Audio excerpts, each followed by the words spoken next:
bienvenue sur ce nouveau Pitch Day des rencontres digitales IREF sur le thème des services à la personne et plus particulièrement de la crèche et de la microcrèche.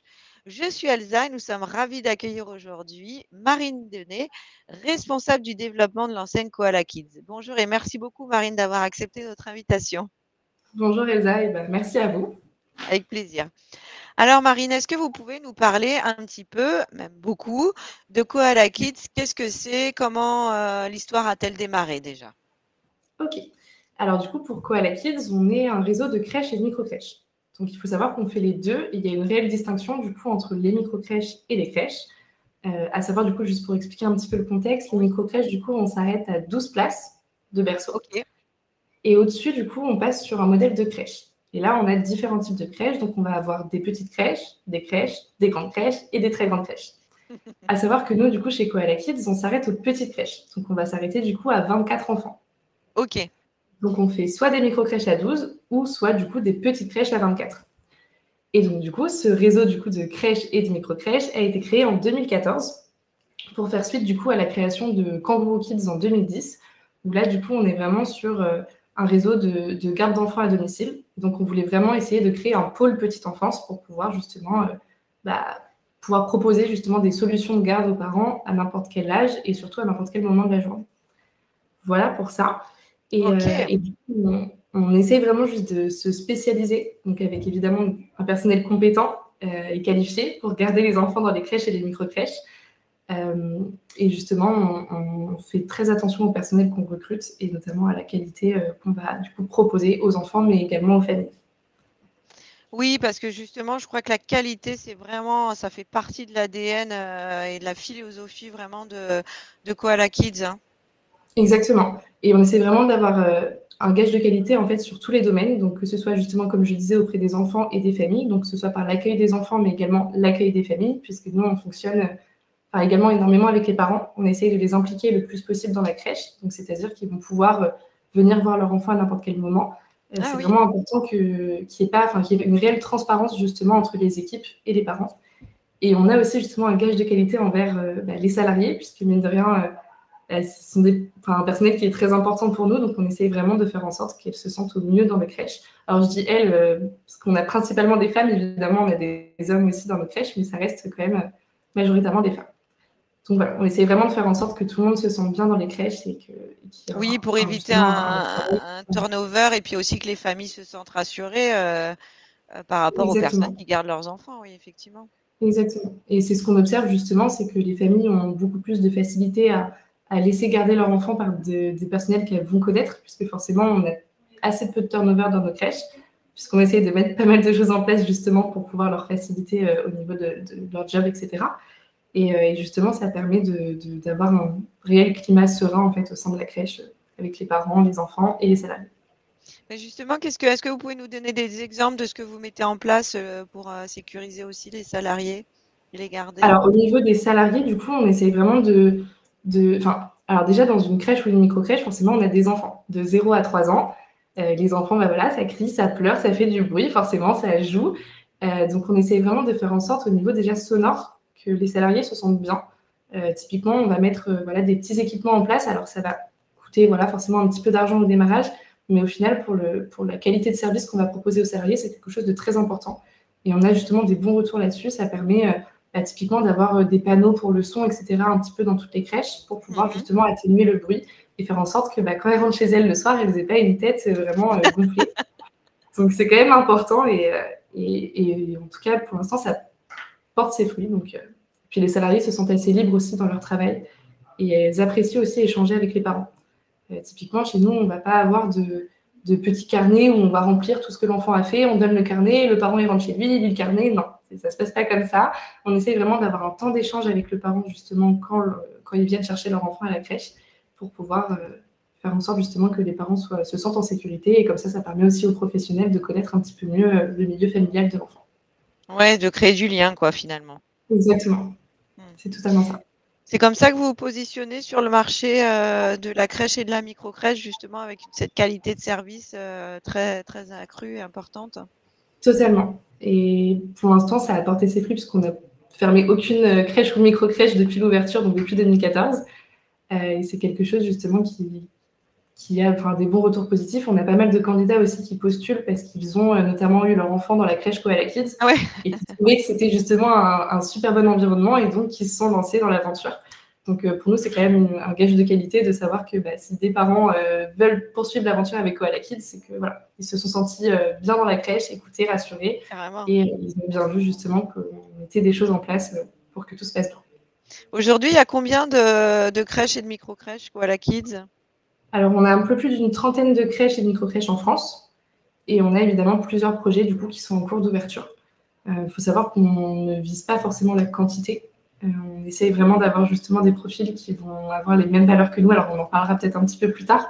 Mais du coup, on essaie d'avoir des personnes qui nous ressemblent pour pouvoir justement ouvrir des micro-crèches avec des personnes ayant les mêmes valeurs que nous. Et vous êtes plutôt en centre-ville, zone périurbaine, campagne? Où est-ce que vous vous positionnez? Alors, ça va dépendre. Ce qu'il faut savoir aussi avec les crèches et les micro-crèches, donc comme je disais, on est sur les micro-crèches, on va principalement parler de micro-crèches chez nous. On s'arrête à 12 enfants. Donc 12 enfants en soi sur un marché d'une grande ville telle que Rennes. Alors nous, on est implanté à Rennes, donc forcément, voilà. Ça représente un très faible pourcentage de familles. Donc c'est-à-dire qu'on peut avoir du coup entre 4 à 5 crèches Koala Kids dans Rennes sans que ça pose aucun souci et que voilà, on ne va pas avoir de système de cannibalisation entre nous. Du coup, c'est pour ça que en soi, l'implantation est importante, mais ce qu'on va vraiment privilégier, ça va être soit au niveau des habitations. Donc, du coup, on peut se retrouver un petit peu plus en campagne. Typiquement, on va avoir des crèches dans des maisons, etc. Ou alors, on va aussi trouver des pieds d'immeubles avec lesquels, du coup, on va avoir plusieurs entreprises autour. Donc, soit vraiment au niveau des habitations, ou soit au niveau des entreprises, du travail des parents.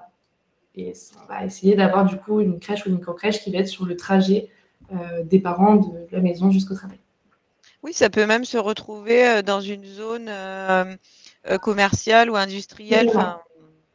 Totalement. Alors, plus commercial, du coup, parce que pour les micro-crèches, du coup, on est sur un modèle aussi économique qui fait que ça va coûter un peu plus cher aux parents.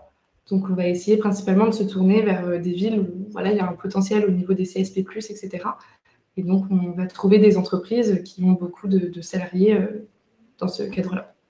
Oui, oui, en fait, quand je parlais zone industrielle, c'est plus zone avec des bureaux, quoi. Enfin, voilà, C'est ça, exactement. entreprises. Oui, oui, tout à fait. C'est ça. Et ça permet justement aussi aux parents dans la journée de pouvoir venir visiter l'enfant quand ils le souhaitent, Bien sûr. ou aux mamans justement de pouvoir allaiter l'enfant à n'importe quel moment de la journée. Ouais, super. Alors justement, Marine, ces profils qu'on a évoqués tout à l'heure, comment doivent-ils être? Comment doivent-ils être? Alors, il faut savoir que nous, ce qu'on cherche principalement dans une crèche ou une micro-crèche, ça va être des managers ou alors des gestionnaires, les deux cumulés. Manager, pourquoi? Tout simplement parce qu'en fait, on va avoir une équipe. Donc, pour les micro-crèches, ça va être entre 4 et 5 personnes à peu près, à temps plein. Donc, forcément, c'est important du coup de pouvoir gérer ces équipes et de pouvoir les manager au mieux.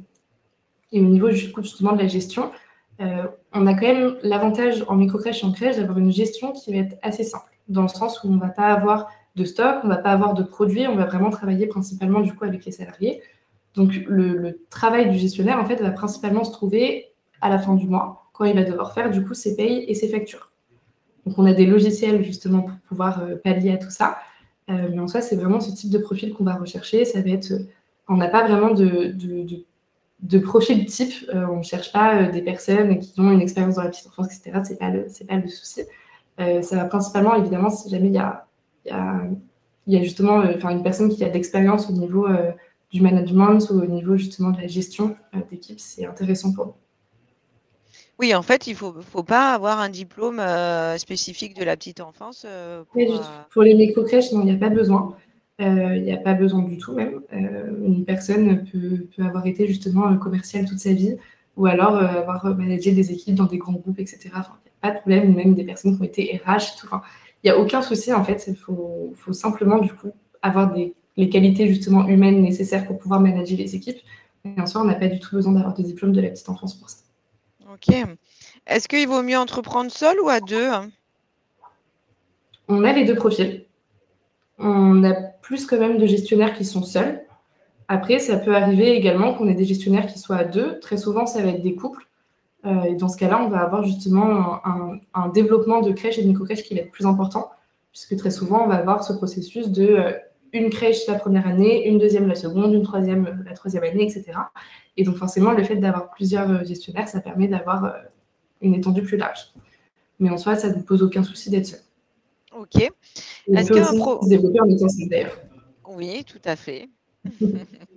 Est-ce que un profil purement investisseur, c'est un profil qui vous intéresse? Alors, ça peut être intéressant, à condition évidemment qu'on ait toujours ces qualités humaines qu'on recherche. Parce que forcément, les équipes, elles ont aussi besoin de soutien et elles ont besoin de savoir qu'elles ont une personne au-dessus d'elles qui va les soutenir et qui va être présente pour elles.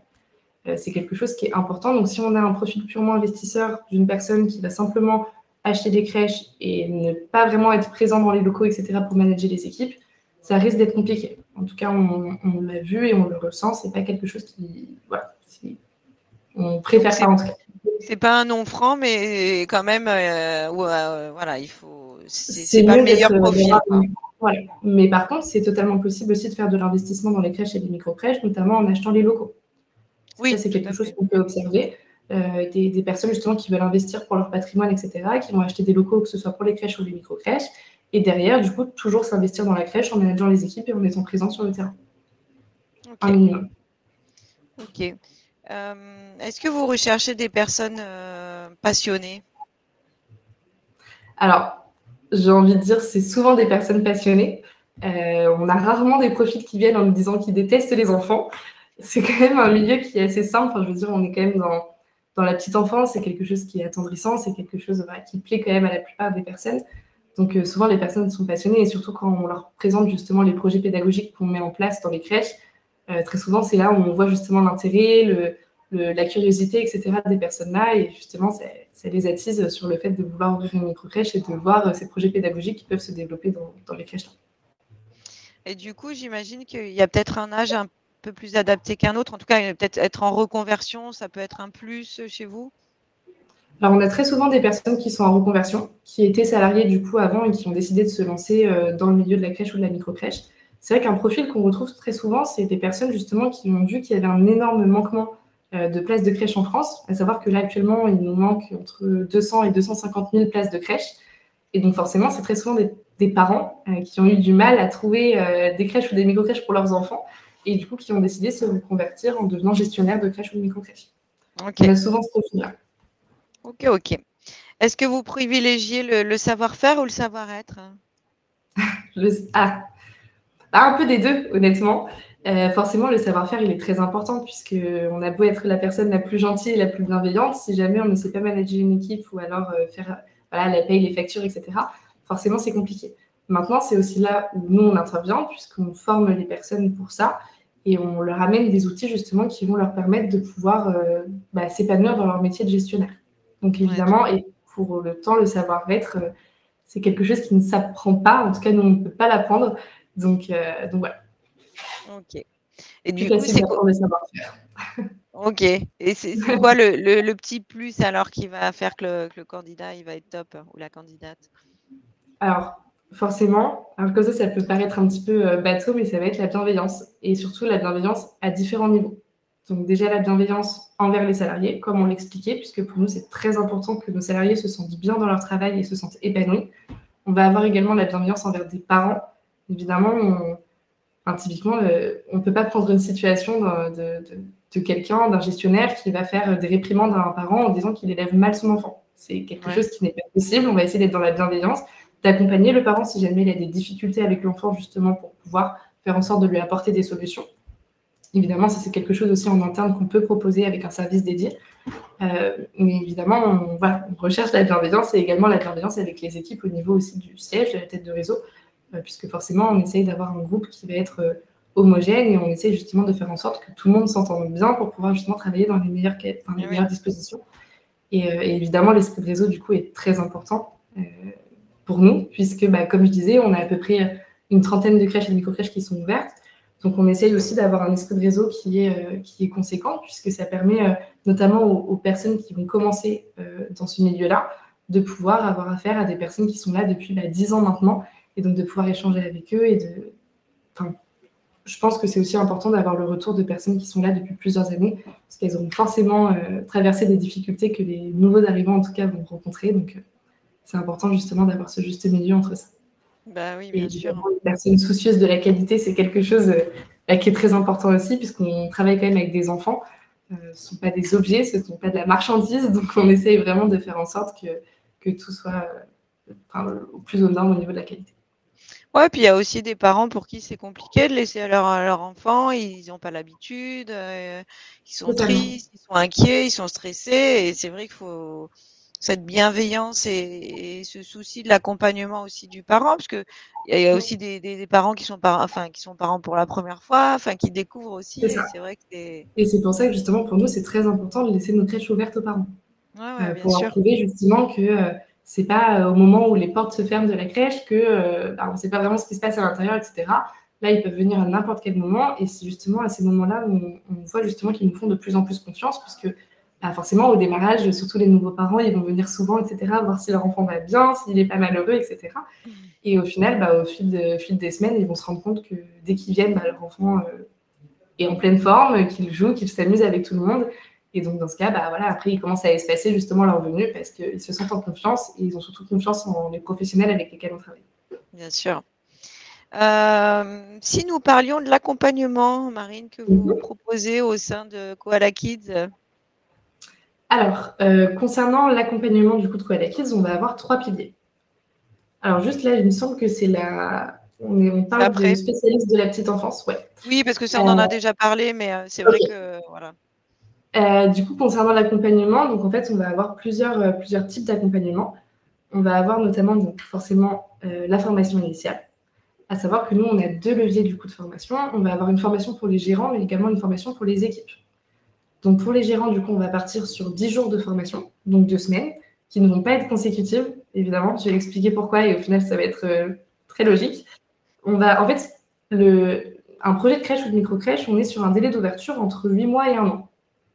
Donc forcément, ça met du temps. Et pour autant, on a besoin d'être formé très rapidement sur certains leviers. Donc c'est pour ça qu'on va faire du coup une première semaine de formation assez tôt dans le processus. Et c'est là où on va parler justement du business plan, de la recherche de locaux, puisque c'est le pilier en fait d'une ouverture de crèche ou de micro-crèche. C'est vraiment le point le plus important, et c'est surtout le point qui prend le plus de temps. Donc c'est pour ça qu'on va vraiment bien axer sur la recherche de locaux, comment réussir à trouver un local, comment faire en sorte que le local soit adapté à nos besoins, et essayer de voir justement au niveau de l'aménagement comment est-ce qu'on peut faire, etc. pour les plans. Donc on va parler de ça, on va parler donc du business plan des locaux, on va également parler évidemment un petit peu de la pédagogie. Et donc ça va être du coup en première instance, et évidemment de toutes les démarches à faire pour ouvrir une crèche, donc tous les dossiers à monter, etc. Donc ça, on va en parler la première semaine, et ensuite on va avoir une deuxième semaine pour le gérant qui va se dérouler quelques semaines, voire 1 ou 2 mois juste avant l'ouverture, où là, en fait, on va avoir une semaine qui va être consacrée principalement donc, au logiciel, à la pédagogie, on va rentrer un peu plus dans le concret, au recrutement, évidemment. Donc, comment réussir à recruter justement des personnes qualifiées et des personnes soucieuses justement du bien-être des enfants, puisqu'on essaie vraiment de mettre l'enfant au cœur de nos priorités. Et on va parler également de comment accueillir des familles. Encore une fois, on accueille des enfants, mais surtout des familles. Donc, très important justement de toujours avoir cette globalité par rapport à ça. On essaie d'avoir des sessions de formation qui sont entre 2 à 5 personnes maximum. Donc, elles sont en présentiel sur Rennes. On essaie vraiment d'avoir des petits groupes, et en présentiel tout simplement parce qu'on se rend compte que forcément en distanciel, c'est plus compliqué de poser des questions. Les personnes se sentent moins à l'aise et se sentent moins en contact avec nous. Et comme je disais, peut-être moins impliquées aussi, quelque part. C'est ça, exactement. On essaie vraiment de faire en sorte que les personnes se mettent dans une bulle pendant une semaine où elles sont en pleine création d'une entreprise de crèche. Donc forcément, puis nous, on a aussi besoin de connaître ces personnes-là, d'avoir un lien un peu plus intime avec eux, si je peux dire, donc de communiquer plus facilement, etc. Donc ça, c'est pour la formation du coup de la première semaine et de la deuxième semaine, pardon. Ouais. Et du coup, ensuite, on a la formation du coup des équipes. Donc là, ça va être logiquement la semaine avant l'ouverture de la crèche. On a une personne du siège donc, qui est spécialisée dans la pédagogie, qui va venir directement sur place, donc dans la crèche, pour venir former les équipes à la pédagogie qu'on met en place dans nos crèches. Et donc ça, c'est souvent quelque chose qui est très apprécié. Donc ça dure 2 jours. Et ça permet justement de faire en sorte que les équipes se sentent aussi en confiance, se sentent soutenues, et savent justement qu'il y a un accompagnement derrière. On leur apprend des nouvelles choses, Et aussi, forcément, on les forme tout au long de l'année par rapport à différentes problématiques. D'ailleurs, petite parenthèse sur la pédagogie, est-ce que vous adhérez à un type de pédagogie particulier ou c'est plutôt classique? Oui, alors nous, on travaille avec l'itinérance ludique. Voilà, le principe, en fait, Alors, il y a différents principes, j'ai envie de dire. Le principal, c'est qu'on va partir du principe où l'enfant, jusqu'à 3 ans, ne va pas être dans de l'apprentissage, mais plutôt dans de la découverte. Donc, il va être dans la découverte de soi, des autres, de l'espace, des objets, etc. Et donc, on va vraiment laisser l'enfant découvrir n'importe quoi. Typiquement, si on fait justement une activité avec les enfants avec du coloriage, donc avec des crayons, si l'enfant, au lieu de colorier, souhaite utiliser le crayon comme un marteau pour taper sur le sol, c'est pas grave. On va laisser l'enfant faire jusqu'à ce qu'il se rende compte justement que un crayon, ça peut être aussi bien pour dessiner. Et en fait, voilà, de lui-même, il va faire ce cheminement. On essaye de mettre plein de petites choses en place. Typiquement, on va aussi laisser pas mal d'autonomie aux enfants, notamment sur les repas. En fait, on va avoir des plages horaires entre 1 heure et 1 heure et demie à peu près pour les repas, où Ouais. les enfants vont pouvoir venir manger à n'importe quel moment. D'accord, ok. Donc, c'est-à-dire que pendant cette plage, c'est eux qui vont choisir à quel moment ils vont vouloir venir manger. Et à À quel côté, on a moment ils toujours ont un faim, atelier justement finalement? qui continue à être exploité par des professionnels. Exactement. Et c'est justement là où c'est très intéressant parce qu'en fait, on se rend compte que, alors nous, déjà, on va jamais forcer un enfant à finir son assiette. Et c'est là justement où on se rend compte que, en fait, l'enfant, il va manger à sa faim. Et à aucun moment, il va manger plus ou il va manger moins. Et un enfant de moins de 3 ans ne se laissera pas mourir de faim. Donc justement, c'est important aussi de les écouter et de leur faire confiance par rapport à ça. Donc c'est vraiment sur ça qu'on se base. Oui, et après, sur la première partie de ce que vous avez expliqué, en fait, c'est l'expérience, en fait, c'est l'apprentissage par l'expérience. Exactement. Et toujours dans un cadre sécurisant Oui, pour bien l'enfant. sûr, bien sûr, bien sûr, bien sûr. C'est ça. On ne va pas le laisser faire n'importe quoi. Non, ben, j'imagine. Voilà. Et enfin, Marine, est-ce que vous pouvez nous donner aussi des détails sur justement des détails financiers, combien ça coûte de créer avec Koala Kids? Ouais, alors juste au niveau de l'accompagnement, Ah oui, pardon, excusez-moi, je reviens. je t'avais dit Non, non, je là-dessus. reviens. On a également du coup un accompagnement pré-ouverture. Donc là, forcément, ce sera avec l'équipe développement, où là, on va aider du coup le porteur de projet, donc que ce soit au téléphone ou en visio, à préparer ses dossiers, à faire son business plan, à valider les locaux, et également au niveau de la communication, on a un service communication qui sera à sa disposition. Donc là, évidemment, ça va passer par les réseaux sociaux, par le référencement Google, par voilà, tout ça, et également plus en physique, donc avec les flyers, les vitrophanies également qu'on peut mettre sur les fenêtres des crèches, etc. Et ensuite, on a également un accompagnement du coup qui va être post-ouverture. Là, on a 2 types d'accompagnement. Le premier, un petit peu classique, j'ai envie de dire, ça va être l'animation, avec le service animation. Donc, ils auront un animateur du coup, qui leur sera dédié, avec évidemment des visites sur place, des prises de rendez-vous si jamais il y a besoin au téléphone, etc. Les animateurs sont très disponibles, donc à chaque fois, évidemment, ils répondent aux questions, que ce soit au téléphone ou par mail. Ils prennent du temps pour les visios, ils prennent du temps pour se déplacer, etc. Donc là, on va plus être sur un accompagnement au niveau gestionnaire, donc vraiment comment on peut manager ses équipes, comment faire en sorte un petit peu que la rentabilité soit meilleure pour la crèche, peut-être, pourquoi pas, un futur projet de développement du coup sur une deuxième crèche, voire une troisième. Et ensuite, on a aussi un autre accompagnement sur l'aspect pédagogique. Et donc là, pareil, on a un service qui est dédié à ça et qui justement va pouvoir conseiller le gestionnaire ou les équipes sur les bonnes manières à adopter concernant la pédagogie qu'ils vont mettre en place avec l'enfant. Ok, ok, parfait. Voilà. Effectivement, j'avais squeezé la moitié de la. Pardon, Marine. Il n'y a pas de souci. Donc maintenant, je vous laisse répondre à ma question sur les conditions financières d'accès.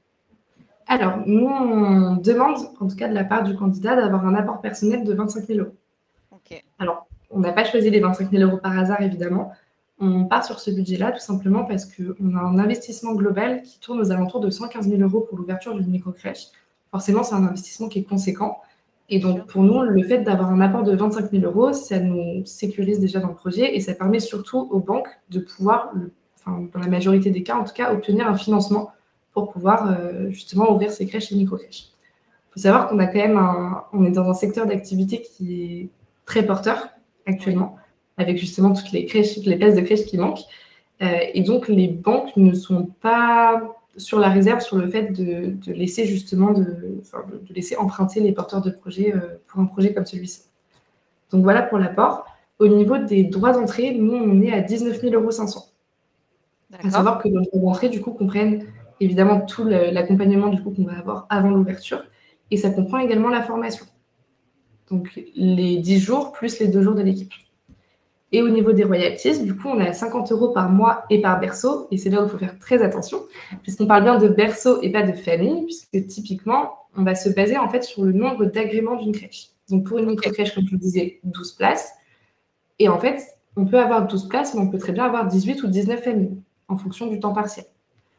Et donc là, forcément, c'est très important. Nous, on se base uniquement sur l'agrément. Donc, c'est-à-dire que pour une micro-crèche, on sera à 50 € par mois, donc x 12. Donc, on sera du coup à 600 € par mois pour une micro-crèche. Ok, oui, c'est pas x 18, quoi. Non, on s'arrête bien au nombre d'agréments qui est renseigné, du coup, enfin, au nombre de places qui est renseigné sur l'agrément. Okay. Et on ne fait pas de redevance publicitaire. Alors, on a 2 raisons à ça. Alors, c'est 2 raisons assez logiques au final. La première, c'est que déjà, on va principalement communiquer sur du local. Évidemment, si vous êtes au nord de la France, vous n'allez pas communiquer sur le sud pour avoir des familles qui vont traverser la France pour déposer leurs enfants en crèche. Ça n'a pas vraiment d'intérêt. Donc, on travaille vraiment en local. Donc, c'est pour ça que voilà, la redevance n'a pas vraiment de lieu d'être. Et la deuxième solution, évidemment, enfin, la deuxième réponse, c'est tout simplement qu'il manque énormément de places de crèche en France actuellement et qu'en fait, on part sur un délai entre 3 et 4 mois pour que votre crèche soit pleine, puisqu'évidemment, il y a énormément de besoins. Donc, si vous appliquez tous nos conseils et que tout se passe bien, logiquement, dans les 3 premiers mois, votre crèche est pleine. Et donc, forcément, dans ce cas, on n'a pas non plus besoin d'avoir des redevances publicitaires. Ok. Ok, parfait, Marine. Bah, écoutez, c'était très clair. Je vais vous laisser conclure et je vais vous laisser le mot de la fin si vous voulez bien. Ok, bah alors déjà, je vous remercie du coup du temps que vous nous accordez. Et je serai du coup très contente de pouvoir discuter avec les futurs porteurs de projets qui souhaiteraient du coup se lancer dans le milieu de la crèche ou de la micro-crèche. Très bien, Marine. Ben, en tout cas, c'est nous qui vous remercions beaucoup pour votre temps et puis pour tous ces éléments qui ont été, j'en suis sûre, très intéressants et instructifs pour les futurs franchisés. N'hésitez pas à vous rendre sur le stand de Koala Kids si vous voulez de plus en plus d'informations ou prendre directement contact avec Marine et son équipe si vous avez envie de rejoindre l'équipe, faire l'aventure, Koala Kids. Merci beaucoup, Marine. Merci à vous. Très bonne journée.